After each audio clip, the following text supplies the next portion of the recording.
Okay, तो हम लोग यहाँ पर थे कि हमको कैसे प्लानिंग और ऑर्गेनाइजेशन करना है। तो हम लोग थे ऑर्गेनाइजेशन में। फर्स्ट ऑफ ऑल हमको ऑर्गेनाइजेशन करना है अपनी स्टेशनरी में, अपने नोट्स में हमारे नोट्स ऑर्गेनाइज्ड होने चाहिए। दूसरा, हमको क्रैमिंग नहीं करना है, प्लानिंग हमारी ऑर्गेनाइज्ड होना चाहिए। और तीसरा, टाइम मैनेजमेंट बहुत ज्यादा जरूरी है कि हम टाइम कैसे मैनेज करते हैं। Most of the students they से कि हमारे पास जो है टाइम इतना नहीं हो पाता कि हम कैसे हमारी स्टडीज करें। तो जैसे मैंने अभी आपको एक एग्जांपल दी, और ऐसी कई एग्जांपल्स हैं जो मजदूरी कर कर, जो घर के काम कर कर, या कहीं बर्तन धोकर, या फिर किसी रेस्टोरेंट में काम कर कर अपने टाइम को मैनेज करते हैं। तो टाइम मैनेजमेंट बहुत ज्यादा जरूरी है कि हम हमारा टाइम कैसे मैनेज करते हैं। और टाइम मैनेजमेंट में दो चीजें होती है कि एक तो आप किस चीज को ज्यादा प्रायोरिटी देंगे और किस चीज को कम प्रायोरिटी देंगे और किस चीज से बिल्कुल दूर रहेंगे। अगर आपने ये सीख लिए तो आप लाइफ में हमेशा सक्सेसफुल होंगे इंशाल्लाह, किसी भी फील्ड में, चाहे वो स्टडी फील्ड हो या फिर जॉब फील्ड हो या फिर कोई और फील्ड हो। इंशाल्लाह हमेशा आप सक्सेसफुल रहेंगे। तो टाइम मैनेजमेंट बहुत ज्यादा जरूरी है।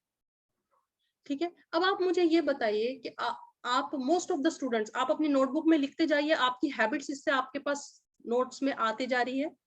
ठीक है, आप अपनी एक एक हैबिट ये बताइए कि आपको कौन सा टाइम सूट करता स्टडीज के लिए। आप लोग अपनी नोटबुक में अपना जो हमेशा का एक रूटीन जो टाइम है वो लिखिए। ओके, और फिर कुछ चैट बॉक्स में भी सेंड कर सकते हैं। Come on come on come on, जल्दी जल्दी। Morning, morning, early morning. Syeda Zainab early morning, Ayesha Mohammed Ali after मगरिब। Okay, Aqsa Altaf evening. Okay okay, तो ये सारे आपके टाइम है। और आप अगर स्टडीज की साइकोलॉजी के हिसाब से देखेंगे तो हर स्टूडेंट्स की कैपेसिटी डिफरेंट होती। कुछ स्टूडेंट्स को रात में पढ़ने के बाद ज्यादा उनकी मेमोरी फास्ट चलती, कुछ स्टूडेंट्स की अर्ली इन द मॉर्निंग चलती। बट अकॉर्डिंग टू साइकोलॉजी हमारा ब्रेन जो है वो, हमारा जो तहज्जुद का टाइम है, स्पेशली बिफोर फजर का जो टाइम है, या मॉर्निंग अर्ली मॉर्निंग का फजर के बाद वाला भी टाइम है, यहाँ इस टाइम पर हमारा ब्रेन जो है उसकी एक्टिविटी बहुत ज्यादा बढ़ जाती, उसकी एक्टिविटी बहुत ज्यादा बढ़ जाती। तो most of the students, even when I did one survey, और ये सर्वे में ज्यादातर स्टूडेंट्स जो है सक्सेसफुल स्टूडेंट, वो मॉर्निंग में दे यूज टू स्टडी बिफोर तहज्जुद। और कितना अच्छा टाइम है देखिए तहज्जुद से पहले का, आपको तहज्जुद भी मिल जाती, राइट। उसके बाद में आप फजर की नमाज भी पढ़ सकते। ओके, तो ये टाइम आपका बहुत ज्यादा, कोई भी चीज नई चीज लर्न करने के लिए बहुत ज्यादा अच्छा टाइम है ये मॉर्निंग का टाइम। और इसमें आपकी मेमोरी 70% फास्टर वर्क करती। और रिवीजन के लिए कौन सा टाइम बेटर है बताइए। यहाँ जो मॉर्निंग का टाइम है ये तो नई स्किल्स या नई कोई मैथ्स का, जो अगर आपको कोई चैप्टर ऐसा है जो बिल्कुल उसमें आपको डिफिकल्टी फील हो रही, या फिर आपको फिजिक्स का कोई चैप्टर है जैसे ग्रेविटेशन है या इलेक्ट्रिसिटी का फिजिक्स का चैप्टर है जो आपको नॉर्मल टाइम पे नहीं लर्न हो रहा, तो आप उसको मॉर्निंग में सीख सकते। लेकिन रिवीजन जो है उसके लिए आप एक अलग टाइम बनाइए। ठीक है, तो रिवीजन के लिए आप कौन सा टाइम बना सकते बताइए। Evening time, Aqsa is telling evening time, Khan Juveria is telling evening time, Motasim is telling night. Yes, very good. So revision के लिए रात का टाइम इज द बेस्ट। क्यों रात का time is the best? Because according to survey reports, according to research, ये पता चला कि इंसान जो है सोते वक्त अपनी जो मेमोरीज है उसको रिकॉल करता। ठीक है, और वो टाइम पे जब वो सोचता, इंसान जो सोने से पहले जो सारी चीजें सोचता, रिवीजन करके सोएंगे अगर आप, तो आपके वो स्ट्रांग बन जाएंगे, रात भर वो आपकी मेमोरी में रहेंगे और it will become strong. Okay, तो रिवीजन के लिए evening time is the best, but for learning new things there should be morning time. Morning time is the best time to learn and to memorise new things. अगर आप लोग कोई evening में भी करते हैं तो कोई बुरी बात नहीं है, इट्स गुड। लेकिन हमेशा के लिए एक हैबिट बनाइए कि मॉर्निंग में उठने की हैबिट आपको हमेशा लाइफ में आगे लेके जाएंगी। ठीक है, तो कोशिश करें कि मॉर्निंग में ज्यादा अच्छे से पढ़ाई हो। लेकिन किसी की कुछ ना कुछ प्रॉब्लम्स भी होती, कभी कभी they can not wake up in the morning, तो फिर आप लोग अपने हिसाब से जो भी इवनिंग तक का टाइम है या आफ्टरनून का, उस पर भी आप स्टडीज कर सकते हो, उस टाइम पर भी। तो हमने यहाँ देखे ऑर्गेनाइजेशन टाइम मैनेजमेंट के हिसाब से भी होनी चाहिए, और क्रैमिंग नहीं होनी चाहिए, और एक प्लान हमको करना है। ठीक है, कि हमको कब स्टडी स्टार्ट करना है, कब उसको खत्म करना है। ठीक है, तो हमको ये सारी चीजें ऑर्गेनाइजेशन के साथ करना है, because organising your time well is a best way to avoid last minute stress and guilt. तो लास्ट मिनट स्ट्रेस और गिल्ट अगर नहीं चाहिए तो हमको पहले से ऑर्गेनाइज करना है। और जब हम कोई चीज ऑर्गेनाइज करते हैं तो you will get time for your family also, leisure time भी आपको मिलेगा, आप अपने फ्रेंड्स के साथ भी थोड़ा बहुत टाइम स्पेंड कर पाएंगे। लेकिन अगर कोई ऑर्गेनाइजेशन नहीं है, अगर यानी एक सबसे बड़ा जो आज के दौर में डिस्ट्रैक्शन है, बताइए क्या है जो आपको ऑर्गेनाइज होने से रोकता है? Tell me. सबसे बड़ा डिस्ट्रैक्शन बताइए आपके हिसाब से। हर किसी का कुछ अलग डिस्ट्रैक्शन हो सकता है। Internet, social media, internet, over thinking, desire. So these are distraction. Online games, electricity, yes, electricity is the distraction in India. Yes, power supply cut हो जाता है। Before coming to Saudi Arabia, जब long back I came to Saudi Arabia, before that I was facing the same issue of power cut. I wanted to study लेकिन power नहीं रहता था। तो इसके हिसाब से भी I used to manage my time, I used to study in the morning. Morning time में सारी स्टडीज करके फिर जब रात में पावर चला जाता था, पावर कट हो जाता था, तो फिर सारे जो एक्स्ट्रा के काम है वो कर लेते थे। सबसे आज के दौर में लेकिन सबसे बड़ी डिस्ट्रैक्शन है social media and your gadgets, games, videos देखना, चैटिंग करना। अगर आप देखें तो अकॉर्डिंग टू रिपोर्ट्स, जब हम एक मैसेज चेक करने जाते तो अराउंड 20 मिनट स्पेंड करते। अगर आप व्हाट्सएप या फेसबुक पे एक पोस्ट देखने जाएंगे तो 20 मिनट्स आपके वेस्ट होते on the mobile itself. Mobile पे आपके 20 मिनट्स स्पेंड हो जाते और उसके बाद में फिर फर्दर 20 मिनट आप उसी सोचों में रहते। राइट? एम आई राइट और रॉन्ग? एम आई राइट और रॉन्ग? यस। हमने 2-3 साल पहले एक सेशन लिए थे, ऑफलाइन सेशन था, डिजिटल डिटॉक्स। तो यहाँ हम लोगों ने डिस्कस किए थे कि कैसे डिजिटल डिटॉक्स किया जाए और ये सारी चीजों से बचा जाए। ठीक है, तो सोशल मीडिया ये तो हमारी लाइफ का आज पार्ट बन गया है, क्योंकि अगर आपकी जैसे कि ऑनलाइन का जमाना है, स्कूल भी ऑनलाइन है, तो अगर tomorrow there is no school so you have to see the message. लेकिन हमको ऐसे दौर में क्या आना चाहिए? कंट्रोल करना आना चाहिए। हमको सारे ड्रॉबैक्स पता है कि सोशल मीडिया से क्या होता, स्क्रीन टाइम से क्या, ज्यादा स्क्रीन टाइम अगर हम करेंगे तो उससे हमको क्या क्या नुकसानात है हमारी सेहत के ऊपर या हमारी और दूसरी चीजों के ऊपर। राइट? लेकिन फिर भी हम लोग उसको फॉलो नहीं करते। यानी अब हम जब उसको हाथ में लेते हो तो उसी में खो जाते।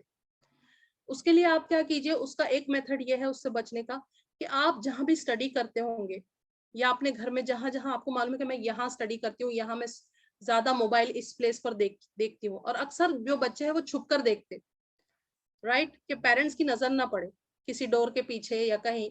तो आपको अगर ये पता है कि मैं या इस प्लेस पर ज्यादा सोशल मीडिया से कनेक्ट होने के या फिर टाइम वेस्ट करने के ज्यादा चांसेस है, तो वहां पर आप एक नोट लगा दीजिए, स्टिक कर दीजिए आपके गोल की, जो आपने हमारी फर्स्ट टेक्निक में लिखे थे ना, कि मेरा ये गोल है कि मैं 90% अचीव करूं, या मैं मेडिकल में जाऊं, या मैं जो है वो 70% अचीव करूं, या मैं इंजीनियरिंग में जाऊं। जो भी आपका गोल है वो आप लिख कर रखिए, वहां पर आप स्टिक कर दीजिए। तो जब भी आप डिस्ट्रैक्टेड होंगे ये सारी चीजों से, तो फिर आप इंशाल्लाह वापस भी आ जाएंगे। जैसे ही आप अपना गोल देखेंगे तो this goal will motivate you to come back to your position. Okay, तो ये सारी चीजें, हमारा क्वेश्चन एंड आंसर का सेशन एंड में होगा। If you have any question you can write down the question, you can ask me at the end. Okay, तो हमने ये सारी चीजें देखे कि हमको ऑर्गेनाइज कैसे होना है। अब एक फोर्थ टाइप का ऑर्गेनाइजेशन है just before the exam. Just before the exam there are 2 exam nowadays, lab online exam and offline exam. तो आपको अकॉर्डिंगली उसके अपने आप को प्रिपेयर करना है। ऑनलाइन एग्जाम आपको देना है या फिर ऑफलाइन आपको एग्जाम देना है। According to that you have to prepare and according to that you have to organise yourself.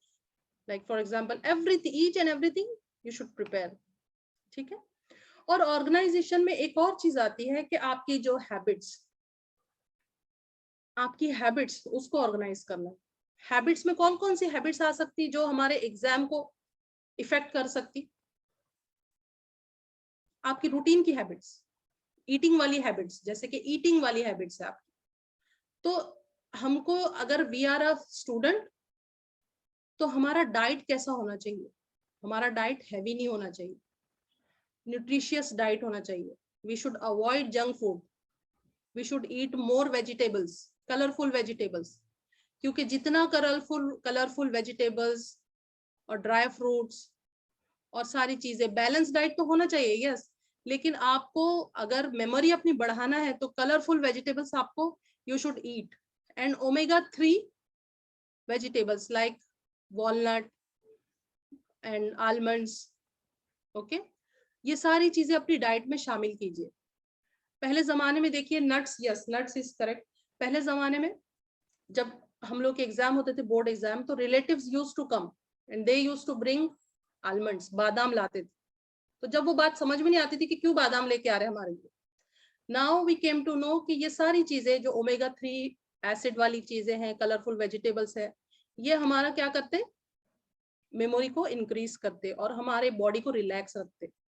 और जितना आप जंक फूड खाएंगे, जैसा कि जितनी स्टूडेंट्स स्टडी करते तो उनकी जंक फूड क्रेविंग्स बढ़ते जाती, और वो जंक फूड क्रेविंग्स नहीं रहती, एक्चुअली बैलेंस डाइट की कमी की वजह से भूख लगती एंड दे थिंक कि हमको जंक फूड की याद आ रही। ओके, तो जंक फूड की याद आना इट्स कि आपकी बॉडी में कुछ तो कम है, शुगर लेवल कम है या कुछ कम है। तो ये सारी चीजें आप कैसे पूरी करेंगे? अपनी डाइट से। और अल्हम्दुलिल्लाह हमको we should show gratitude to Allah सुब्हान ताला। हमको हमेशा अल्लाह सुब्हान ताला का शुक्रगुजार इसलिए रहना चाहिए कि हम लोग देसी लोग जो होते हैं ना, तो हमारे पास में पेरेंट्स होते, हमारे रिश्तेदार होते जो हमको बहुत ज्यादा सपोर्ट करते, भाई बहन, पेरेंट्स, रिश्तेदार।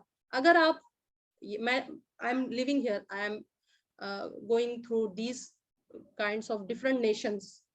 तो यहाँ आप दूसरे नेशंस में जाएंगे, पेरेंट्स छोड़ देते बच्चों, कुछ भी करे बच्चे, उनको कोई फर्क नहीं पड़ता। वो मेड से पूछते कि बच्ची ने खाना खाई या नहीं खाई, उसका कल टेस्ट है, ये भी नहीं पता रहता। लेकिन अल्हम्दुलिल्लाह हम लोगों को इस बात का अल्लाह सुब्हान तआला को लाख लाख शुक्र अदा करना चाहिए कि हमारे पेरेंट्स इतने कंसर्न रहते हमारे लिए कि वो हमारे लिए कुछ भी कर लेते। पेरेंट्स देखिए हमारे लिए, अगर हमारे बोर्ड एग्जाम है या कुछ है, तो कितनी फैमिली गैदरिंग्स में पेरेंट्स भी नहीं जाते।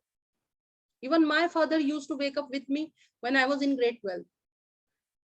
तो पेरेंट्स आपके लिए इतना सेक्रीफाइस कर रहे, पेरेंट्स आपके दूसरे रिश्तेदार, भाई बहन जो भी है। तो हमको भी चाहिए कि हम उनके जो भी उन्होंने हमारे लिए ड्रीम्स देखे हैं, तो हम उसको पूरा करने की कोशिश हत्तुल इम्कान करें, आखिर तक उसके लिए हम कोशिश करें। ठीक है, अब हमारा थर्ड पॉइंट है। पहला हमने कौन सी टेक्निक थी? पहली टेक्निक थी गोल प्लानिंग। यस बताइए। Goal planning. Yes, goal setting and prioritisation. Second, organisation. Organisation, you have to be organised well.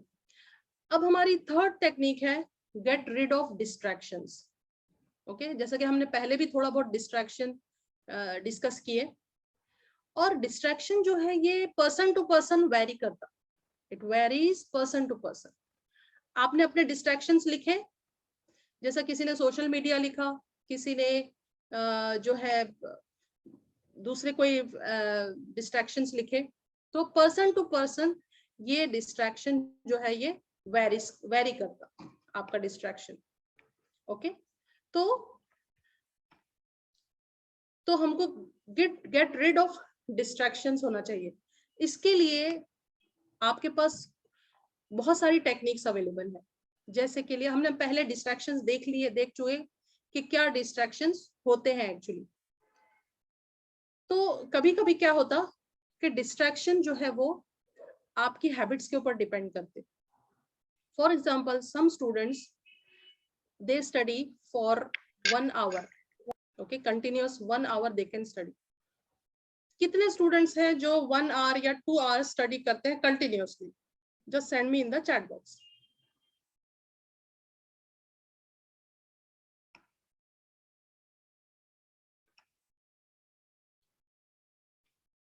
कितने स्टूडेंट्स हैं ऐसे?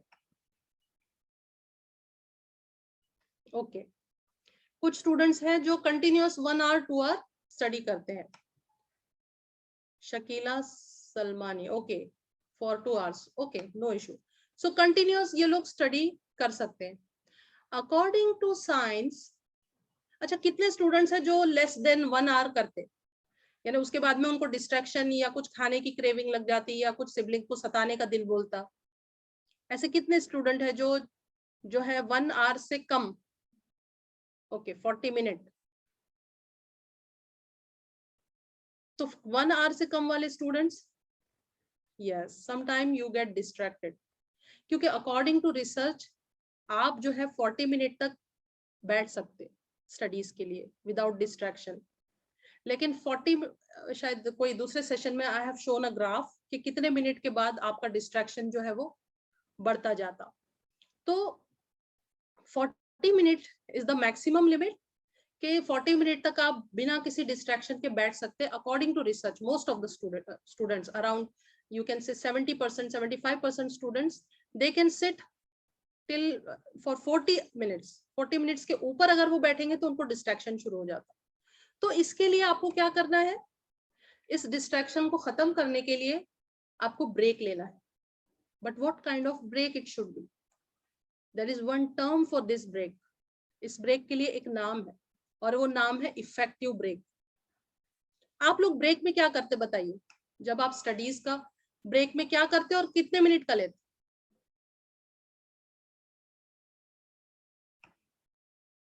Yes, someone wrote, I study 2 hours, but I don't get memorized and I become distracted. So don't study for 2 hours. That's why I'm telling you कि आप 40 minute पढ़िए और effective chunks में पढ़िए। Effective chunks यानी अगर आप अपना एक सेट कीजिए टाइम और फिर देखिए कि कितने मिनट के बाद आप डिस्ट्रैक्शन आपको शुरू हुआ। किसी को 20 मिनट के बाद भी डिस्ट्रैक्शन शुरू हो सकता, किसी को 30 मिनट के बाद डिस्ट्रैक्शन शुरू हो जाता और किसी को 40 मिनट के बाद डिस्ट्रैक्शन शुरू हो जाता। ओके, तो किसी ने लिखा है कि इफेक्टिव ब्रेक में have some food, pray. Okay, very good. Motasim ने लिखे watch TV. So we will discuss this later. उसके बाद में few stretches and some snacks. Yes, very good, this is also good. Pray, Khan Juveria, she is saying pray, very good. हाँ, तो हम लोग जो है I am not just telling के you should have a break after each 40 minute studies, या कोई 30 minute study के बाद भी ले सकते हैं। ये डिपेंड करता है पर्सन टू पर्सन। कुछ बच्चे जो है वो 15 मिनट 20 मिनट के बाद ही डिस्ट्रैक्टेड हो जाते। तो ये मत समझिए कि you are not interested in studies, ये आपके ब्रेन का पैटर्न है। Okay, but you have to work with this pattern. तो कैसे कर सकते हैं कि आप अगर 10-15 मिनट के बाद ही फेडअप हो जाते तो आप थोड़ा सा ब्रेक लीजिए और इफेक्टिव ब्रेक लीजिए। इफेक्टिव ब्रेक में बहुत सारी चीजें आती। सबसे पहले तो आप इफेक्टिव ब्रेक में अपनी आईज को रिलैक्स दीजिए, और जब आप टीवी देखेंगे या अपना मोबाइल चेक करेंगे या गेम खेलेंगे मोबाइल पर, तो ये इफेक्टिव ब्रेक नहीं है। यहाँ आपकी आंखों को रिलैक्स नहीं मिल रहा, आपकी बॉडी को रिलैक्स नहीं मिल रहा, आपके ब्रेन को रिलैक्स नहीं मिल रहा। ओके, तो फिर दूसरा मेथड क्या हो सकता? सेकेंड मेथड है कि आपको इफेक्टिव अगर ब्रेक लेना है तो आप कुछ घर के काम कीजिए। अगर आप इंडिया में रहते हो तो थोड़ा बाहर निकलिए, टेरेस पे जाइए, कुछ गार्डनिंग कीजिए, कुछ तो भी 10-15 मिनट घर का काम कीजिए. Girls they can wash utensils, और इसमें कोई बुराई नहीं है. आपको मालूम है बिल गेट्स कितना बड़ा CEO ऑफ द कंपनी है. When he comes back, what he does, he washes utensil to make himself more tired.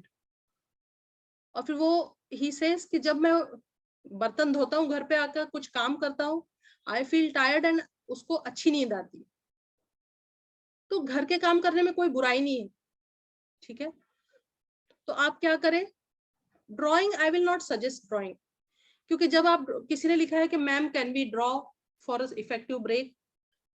अच्छा, ड्राइंग करना है तो आप कम से कम अपनी ब्रेक का मतलब है कि अपनी जगह छोड़े, थोड़ा सा अपनी बॉडी को मूवमेंट दे, क्योंकि एक दूसरी हमारी बॉडी पे एक बैड इफेक्ट कंटिन्यूस सिटिंग का ये पड़ता कि हमारी बॉडी जैम हो जाती and it requires a little kind of pretty relief.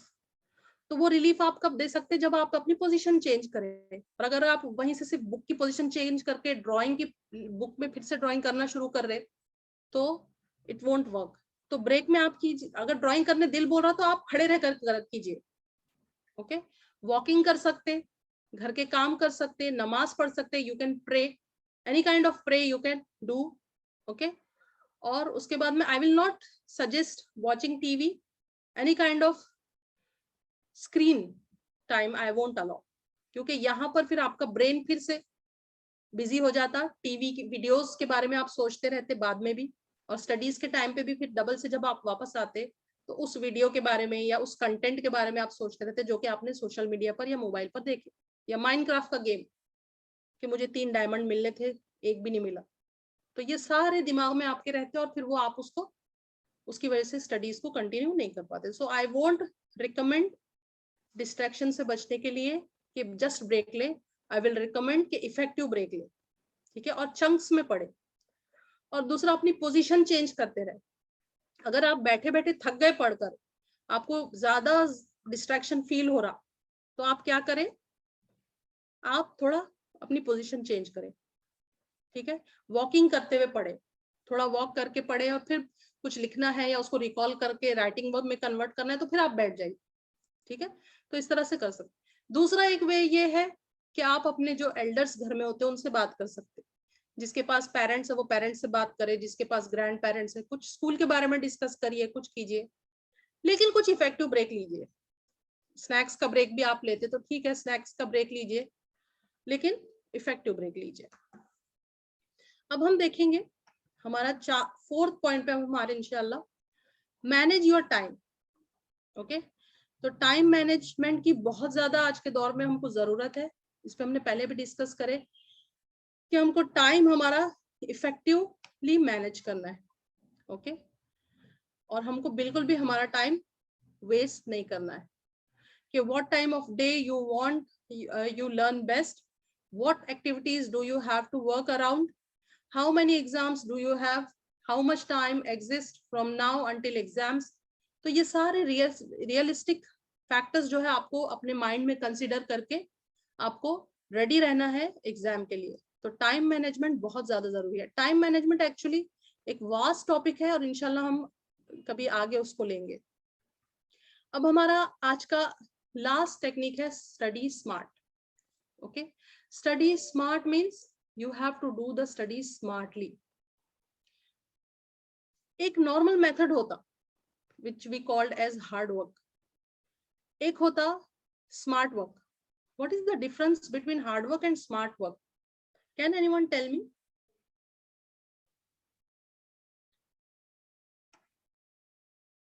Ma'am, I think tortoise skateboard से भागता और बनी सारे भागते हैं. स्केटबोर्ड से स्केट करता. Okay. So study smart and hard work. Smart work means you should know which pattern is effective for you. कौन सा स्टडी पैटर्न आपके लिए इफेक्टिव है.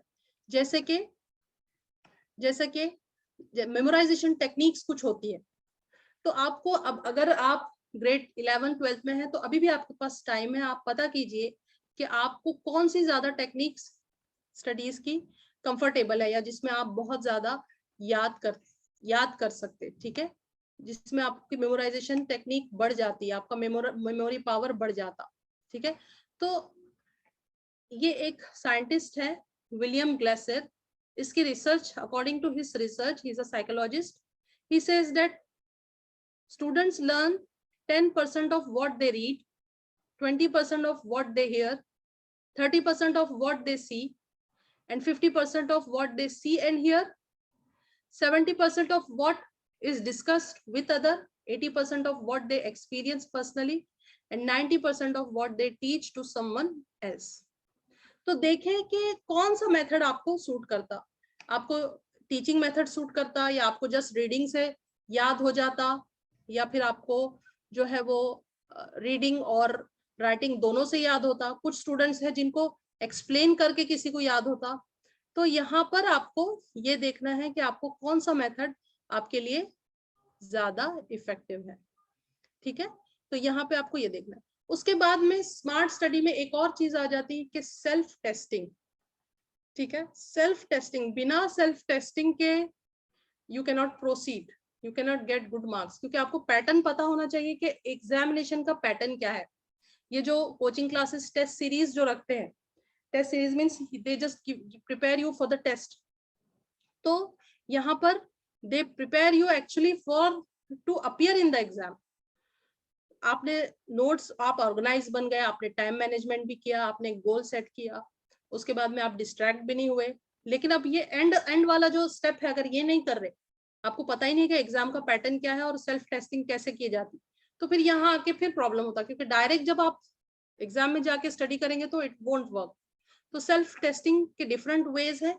एक तो आप पास्ट पेपर्स को सॉल्व कीजिए, या फिर आपके जो टीचर्स आपको नोट्स प्रोवाइड करते, उससे जो क्वेश्चंस आपको उसमें जो बैक ऑफ द बुक में समेटिव असेसमेंट और फॉर्मेटिव असेसमेंट होते, उसको आप प्रिपेयर कर सकते। तो सेल्फ टेस्टिंग बहुत ज्यादा जरूरी है। उसके बाद में हम एंड में आते कि before an exam, before going to exam आप क्या करेंगे, एग्जाम के लिए अपने आप को प्रिपेयर करेंगे, अपना मटेरियल जो है वो ऑर्गेनाइज रखेंगे, और एक दिन पहले उसको रिवाइज करेंगे। लेकिन हमको ये ध्यान में रखना है कि just before one day exam हमको बहुत ज्यादा क्रैमिंग नहीं करना है कि एक दिन में हम बहुत लोड ले रहे और दूसरे दिन में जाकर फिर हम एग्जाम में कुछ लिख नहीं पा रहे। तो हमको हमारी जो इंफॉर्मेशन हमारे ब्रेन के डेटा में स्टोर है उसको रिट्रीव करना है। तो हमको हमारा ब्रेन रिलैक्स चाहिए। तो ब्रेन उसी वक्त रिलैक्स रह सकता है जब आप ज्यादा उसके ऊपर प्रेशर ना डालें। तो जस्ट बिफोर एग्जाम ज्यादा प्रेशर मत डालिए। सारी चीजें रिवीजन जो है बिफोर एग्जाम 3 डेज पहले सिर्फ रिवीजन कीजिए। और रिवीजन कैसा करेंगे, रिवीजन के लिए आपके पास शॉर्ट नोट्स होने चाहिए। पूरी की पूरी बुक्स आप नहीं पढ़ सकते, you can not read one book in one night, you can not revise like this. तो जब आपने प्लानिंग किए थे उसी वक्त आपने शॉर्ट नोट्स या इस टाइप से कुछ ऐसे फॉर्मूलाज लिख के रख लिए, या फिजिक्स के फॉर्मूलाज है, मैथ्स के फॉर्मूलाज है, कि बस you scan it and you revise and you recall it, you retrieve it, ठीक है। तो इस तरह से आपको रिकॉल करना है।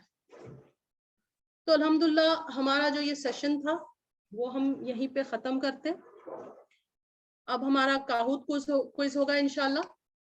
Okay, I hope you know how to start Kahoot. Kahoot के लिए www.kahoot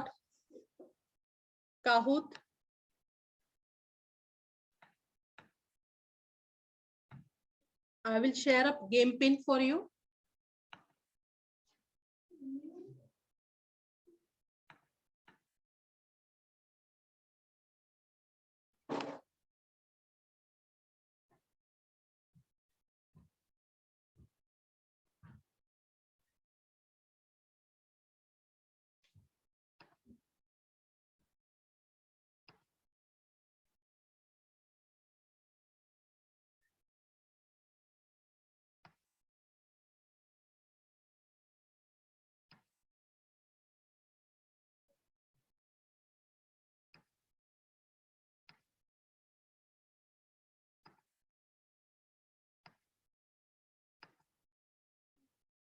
Can you see the screen?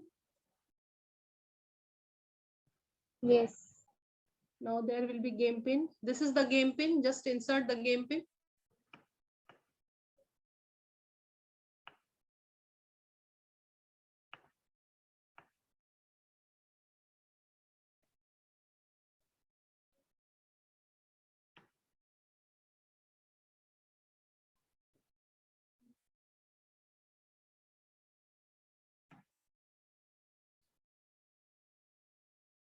Okay, so far 7 students, 8 students have joined. Let us wait for the other students. You have to join at www.kahoot.it. You can see on the screen also, beside pin there is link also. It's given in the group, in the chat. The link is given in the chat.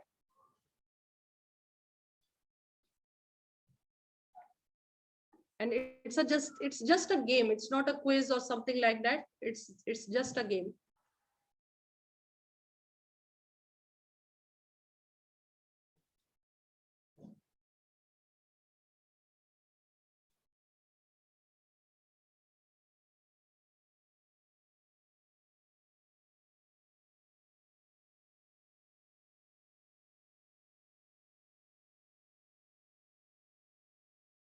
Okay, so we will start now.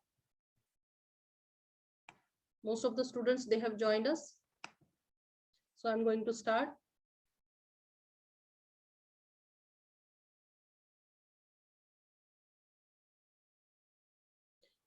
To succeed, we must dash believe we can. We must dash believe that we can.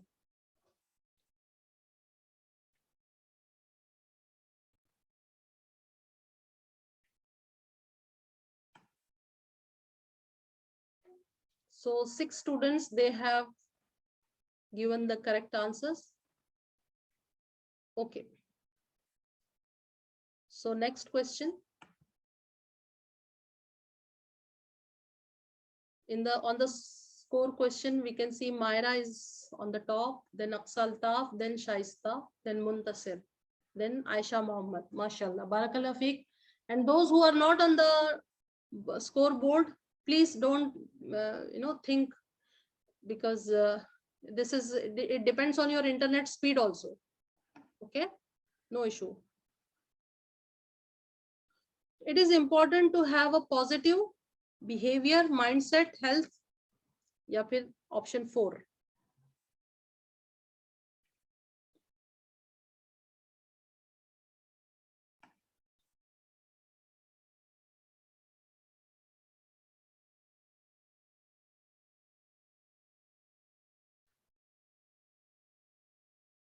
MashaAllah, Barakallah Fiq. Mindset. Most of the students, they have given correct answer. So on the scoreboard, we can see Myra, Shaista, Muntasir, Aqsa Altaf, and Aisha Mohammed. Congratulations to everyone, not only those who are on the scoreboard. Okay, you should recognize your dash and weaknesses. You should recognize your dash and weaknesses.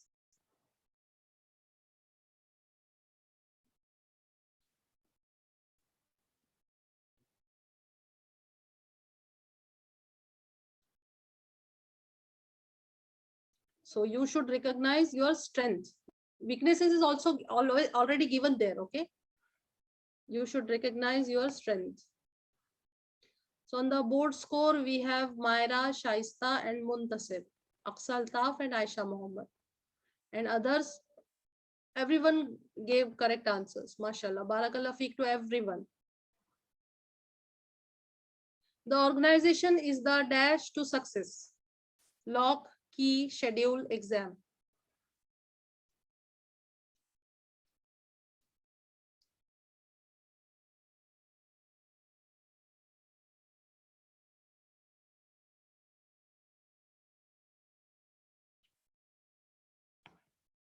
Okay, it's key.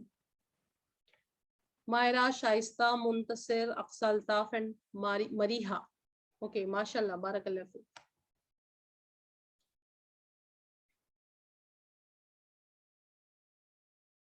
Utilize and invest dash in good things. Money, health, time, power. According to this session, we are talking according to this session. We have to utilize and invest dash in good things. We have studied mashallah, time. We utilize and invest time in good things. Money could be the answer, but according to this session, because you are a student, so you have to invest your time.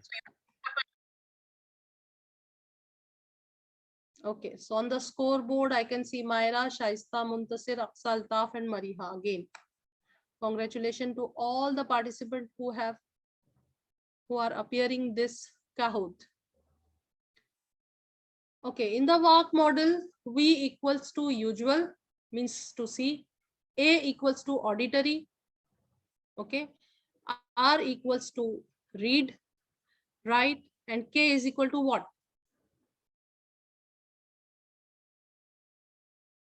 Yes, it's kinesthetic. Kinesthetic means you can learn by discussing or teaching or some model or chart. Okay, some model or chart or flashcards. So question number 7. According to William Glasser, student learn -% of what is discussed with others.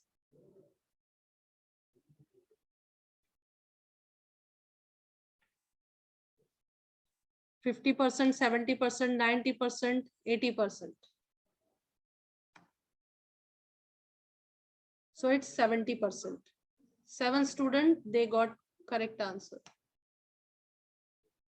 So on the board screen, I can see Muntasir, Myra, Aqsa, Altaf, Shaista, and Mariha.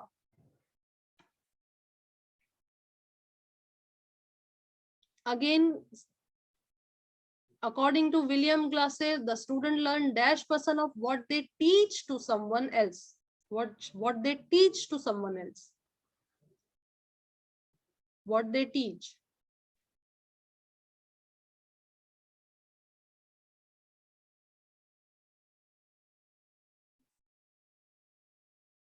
Mashallah, barakallah fik. Most of the students, they have answered 90%.